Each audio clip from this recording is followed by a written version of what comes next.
Heureux les cœurs purs, car ils verront Dieu. Matthieu 5, 8. Aujourd'hui, dans notre civilisation des sens, la pureté et la chasteté sont aujourd'hui fréquemment tournées en ridicule, en dérision. Les diverses initiatives liées à la chasteté sont souvent transformées en plaisanterie.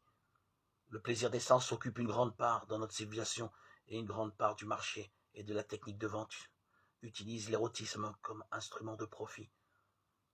On met une belle femme dans un salon automobile afin que la vente de voitures ait plus de succès. Même chose pour une publicité de tuiles ou à côté du toit. Il faut mettre un corps de femme. Pour vendre des parfums masculins, il faut montrer de manière sensuelle un corps masculin. Le nombre de stimuli sensuels qui nous bombardent chaque jour rendent le cœur humain fatigué, alourdi et pauvre. Il est difficile de percevoir la présence délicate et non imposante de Dieu avec sa parole et son action, ainsi que la présence du prochain avec ses désirs les plus profonds quand la tempête des stimuli sensoriels dissipe notre attention. Il est difficile de voir le visage de Dieu dans le monde trouble des sens, comme il est difficile de voir notre propre visage dans l'eau troublée d'une flaque. Chaque sorte d'impureté provoque une pointe de cécité spirituelle et ferme les cœurs humains à Dieu et à l'homme. C'est dans ce monde que rentre Jésus avec sa béatitude. C'est une béatitude pour notre temps. Que signifie heureux les cœurs purs, car ils verront Dieu? Le cœur. Regardons d'abord ce que signifie le cœur dans cette béatitude. Dans les Écritures, le cœur est l'intérieur de l'homme et son centre. C'est la conscience de la personne, un profond sanctuaire où l'homme prend conscience de ce qu'il est, où il réfléchit sur les événements et ses décisions sur le sens du monde et de tout ce qui fait sa vie.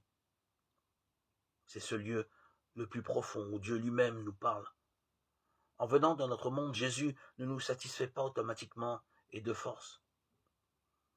La présence de Jésus ne donne pas le salut d'elle-même. Cette présence doit être tout d'abord acceptée dans le cœur de chacun de nous, dans notre conscience, comme elle le fut dans le cœur de Marie, qui conservait, méditait, donnait vie à tout ce que Dieu lui avait dit. Elle est pure. Il est bien plus difficile de trouver le sens et la signification de ce mot. Pur est le contraire de ce qui est impur, sale, taché. Le cœur montre qu'il ne s'agit pas ici de la pureté extérieure, mais intérieure. Les biblistes discutent s'il faut comprendre la pureté du cœur au sens de la maîtrise sexuelle ou dans son sens plus courant, c'est-à-dire la pureté des intentions et des desseins.